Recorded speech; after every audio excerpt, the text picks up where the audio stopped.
కోరిన పండుగ చేస్తే తప్పక సంతాన బలం ఇస్తానని చెప్పి ఉన్నావమ్మా. అమ్మా ఎటువంటి పండుగ కొరవే ఎల్లమ్మ తల్లి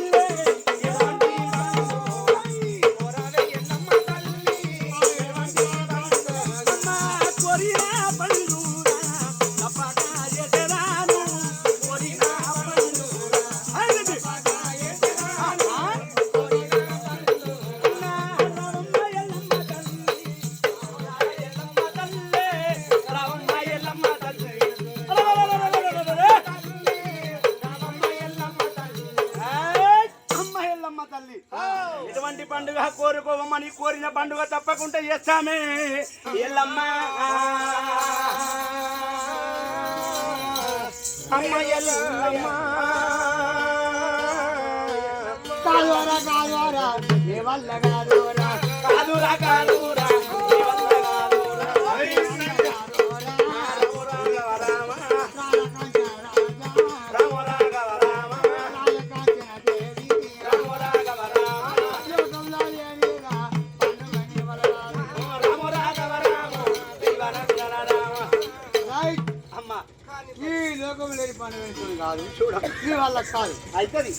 ఈ నరుడు తలుసుకుంటే కానీ ఏది లేదు ప్రపంచంలో.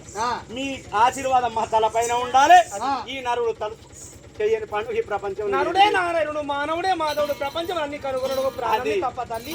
మా వల్ల ఎటువంటి పండుగ కోరుకుంటావో తప్పకుండా చేస్తామమ్మా. చేస్తారా? అవును. ఆయన తిరిగి మీకు కాల్చినప్పుడు పట్టాం పోరా. ఓకే.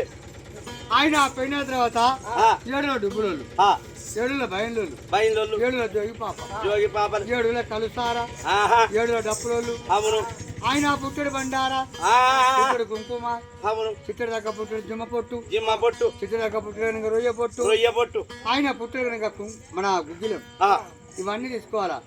ఆయన 7 దున్నపోతులు, 7 గావు పిల్లలు, 7 మేకపోతులు, అవన్నీ తీసుకొని కొడుక నాగమల్లి కట్టుకొని కాంచనాపురి పట్టం నుంచి నా మారుల గట్ల దాకా అడుగడుగున కోరుగుడు పెట్టుకుంటా. ముంగట భోగ మాట, వెనుక బాగోతులాట, పక్కన సొన్నాయి పాట పెట్టుకొని కనుక మారుల గట్లకు రావాలా. 7 ఎకరాల నల్లరేగడి పశువుకు చేయాలా. పశువుకు చేసిన తర్వాత ఆయన తెచ్చిన దినుసులన్నీ కుంభరాశి వయ్యాలా, గంట దీపం ముట్టియాలా. 7 రాత్రిలు కొడుకు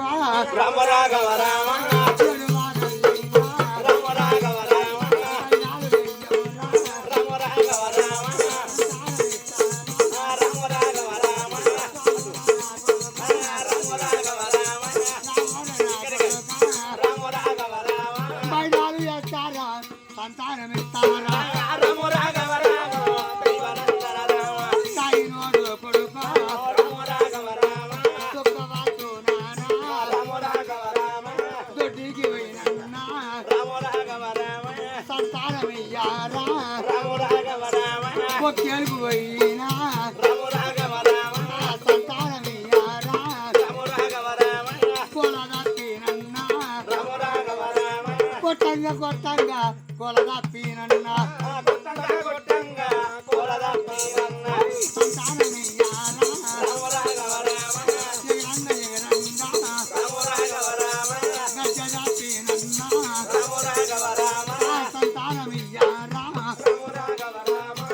రాయ్ కనిపించిన మహారాజా ఎన్ని తీరులో ఉంటది కొడుక.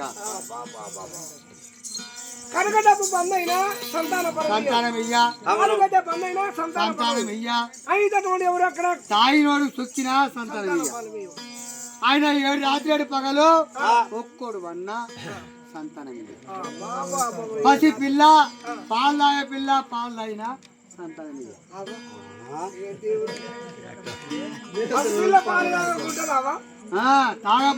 తాగదు మరి,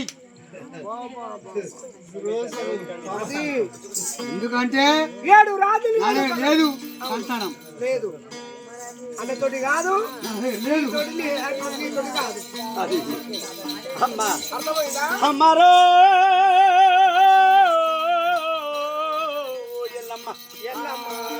ఆ రోజు దినమందున రాజు కనకసేన మహారాజు తన భార్య కాంచన దేవి తిరిగి కాంచనపురి పట్టణం నుంచి నాయన 100 డుప్పులోళ్ళు 100 జోగి పాపలు ఆ రంబాయ డమకల కొద్ది చిక్కడ దాకా పుట్టాడు జిమ్మ పొట్టు, చిక్కడ దాకా పుట్టాడు ఒక రొయ్య పొట్టు నాయన, 101 డుబ్బులోళ్ళు, అరంబాయ డమకల తోటి, గీలు గీలుకు బంగారి గవ్వ.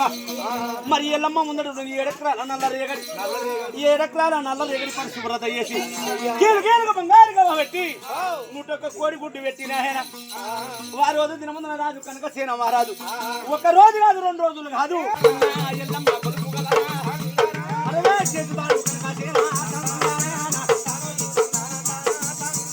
అన్న 1 రోజు దినము కాదు 2 రోజులు దినము కాదు 7 రాత్రులు 7 పగళ్ళు ఎల్లమ్మ కొడుకులు గలరా అరవై చేతుతాడు కనుక సేన అన్న వారు ఇద్దరు భార్యభర్తలు ఎల్లమ్మ పూజలు గలరా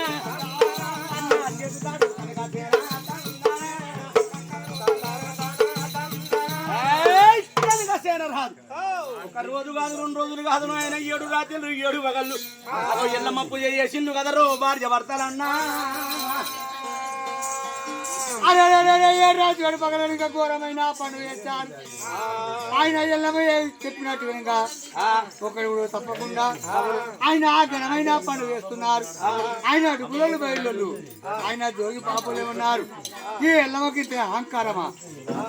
ఆయన ఆదిమ శక్తి చెప్పి ఇప్పుడే వాళ్ళని చెప్పి ఆయన ఇంకా వాళ్ళకు దండకలేస్తూ ఉంటే ఆ ఎల్లమ్మకు సాగలేదు.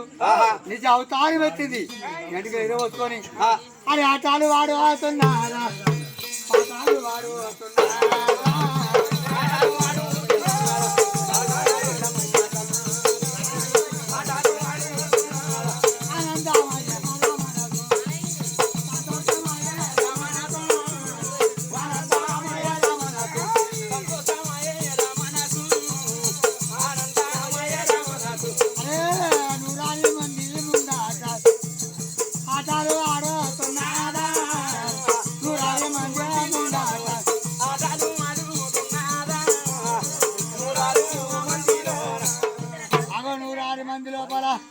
అగో ఆట పాట ఆడుతున్నది ఎల్లమ్మ.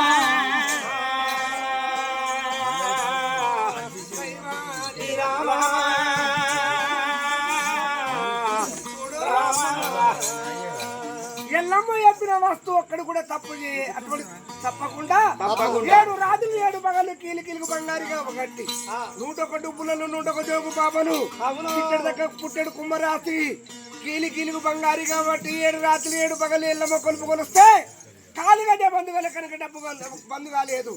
వాళ్ళు అటువంటి మంత్రాలు యంత్రాలు చదువుకుంటా డుబ్బులలో అటువంటి ఎవరు అక్కడ ఎల్లమ్మ కొలుపు కొలిస్తే ఎల్లమ్మకు అటువంటి మోసాగలేక ఉత్సాహంతో అటువంటి 100 మంది అటువంటి బాల వేషం కట్టి అయితే అందరి ముందట ఆట ఆడుతుందట ఎల్లమ్మ. ఆయన ఆట ఆడినా ఎల్లమ్మ ఏమన్నది రాజా కొనక కనుక సేన రాజా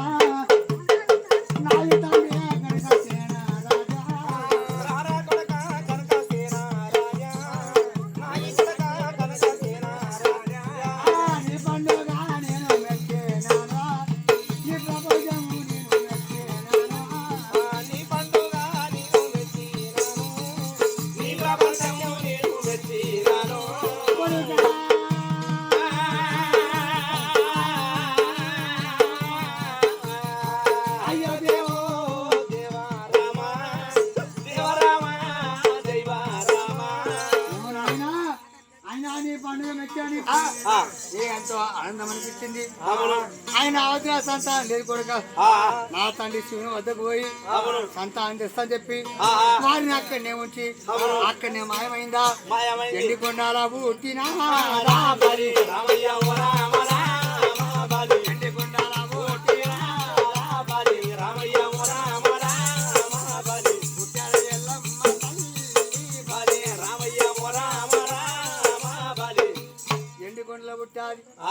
ఆయన శివగడ్డ పైన శివశంకరుడు కూర్చున్నాడు. అవునయ్యా. కుడి పక్కన పార్వతి ఎడమ పక్కన నందికేశ్వరుడు.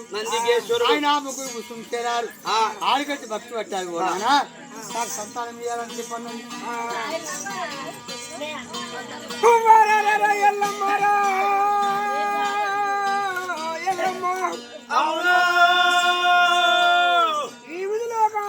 లోకానికి వచ్చి ఆ శివుని ముందట ఘోరమున సమత పట్టింది. ఎల్లమ్మ 7 రాజులు 7 పగలటువంటి ఎవరు అక్కడ గురువు దగ్గర తపస్సు పట్టింది ఎల్లమ్మ. అవునయ్యా వారెట్లా తపస్సు పట్టారో తల్లి దగ్గరికి వచ్చేటువంటి అక్కడ తపస్సు పట్టాది. ఆ రోజు అటువంటి ఎవరు శంకరుడు చూశాడు. అమ్మరో బిడ్డ నరలోకమందున కన్ను పుండు అటువంటి గోకుడు గడ్డలు తక్క చేసేదానివి ఈ అటువంటి ఎందుకు వచ్చావు ఎందుకోరకు వచ్చినావు?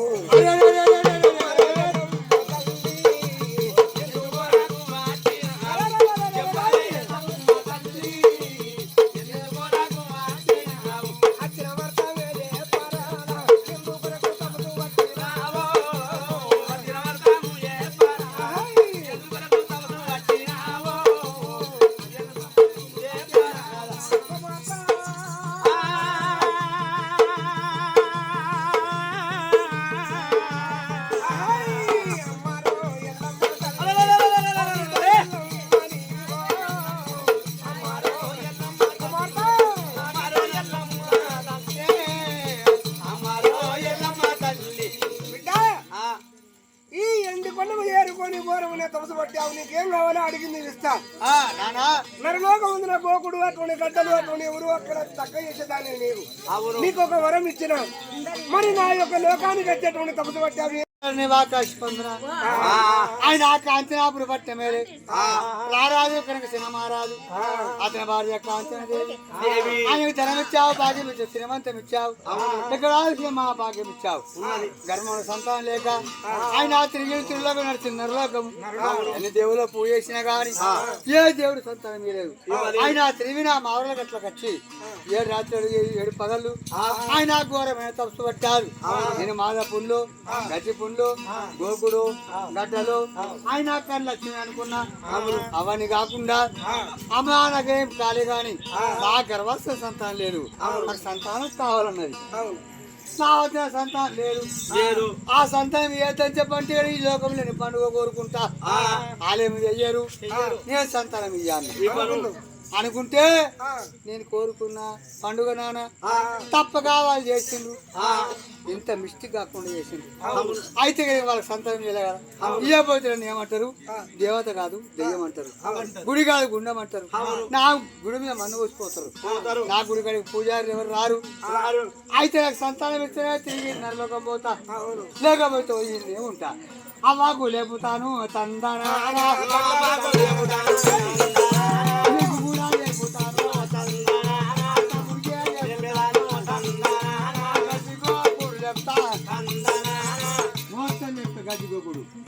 అంతే. అయితే వాటి కనకతేనే రాదు కొట్టని ఎవరు కానీ మొక్కు చెప్పాను. ఆ మొక్కేమో అయ్యారు వాళ్ళ కొడుకుని ఇవ్వను అనుకున్నావు. కానీ నువ్వు చెప్పిన మొక్కులు అటువంటి వాళ్ళు చేశారు. అయితే వారికి సంతాన పరము కావాలంటావు. లేదంటే మాకు గోకుడు దురద పెడతావా బిడ్డ? అయ్యయ్యో బిడ్డ కాంచనాపురి పద్మలే రాజు కనకసేన రాజు అతని భార్య కాంచనదేవి అటువంటి ఎవరు సంతాన ఫలం లేక ఏత్రాలు తీత్రాలు తిరిగారు. కానీ అటువంటి వారికి సంతాన ఫలం ఉంది. కానీ ఇచ్చే మీ ఫలము ఇవ్వటే మీ ఫలము బిడ్డో.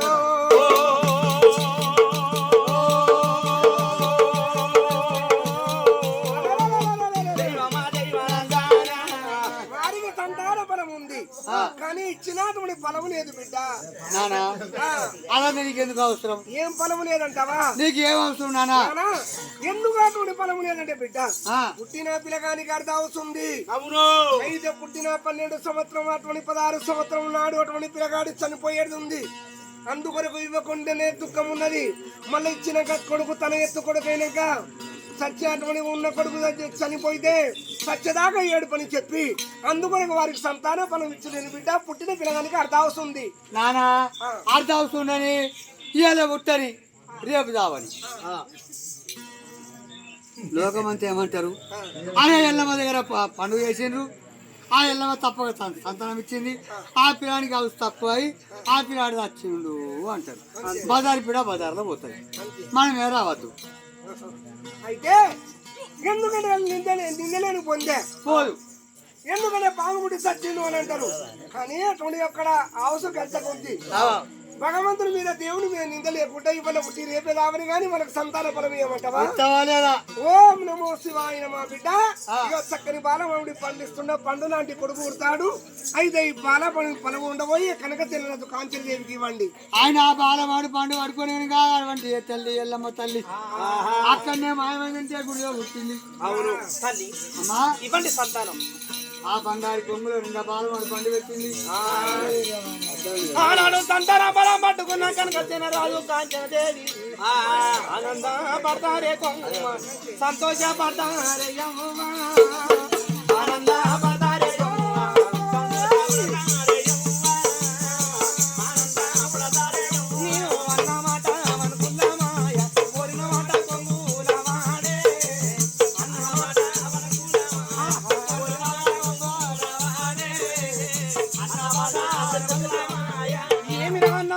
కులమైంది కోరిన మాట కొంగుల పడదని చెప్పి సంతాన బలం పట్టుకొని కనకసేన రాజు కాంచన కడ కాంచన దేవి తిరిగి కాంచనపురి పట్టణము చేరుకున్నారే.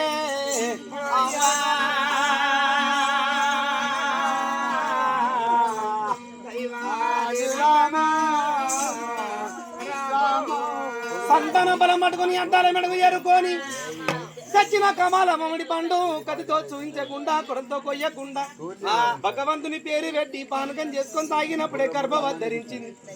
ఈ కాలంలో ఒక ఆడపిల్ల 9 నెలలు మొయ్యాల. ఆ సత్యకాలంలో 9 గడియలు 9 పొద్దులవ్వ. ఒక గడియా నిండి నాదా 2 గడియాలే నిండి నాయా. ఒక గడియా నిండి నాదా 2 గడియాలే నిండి నాదా. 3 గడియాల కుమారి మురికి పల్ల బుద్ధి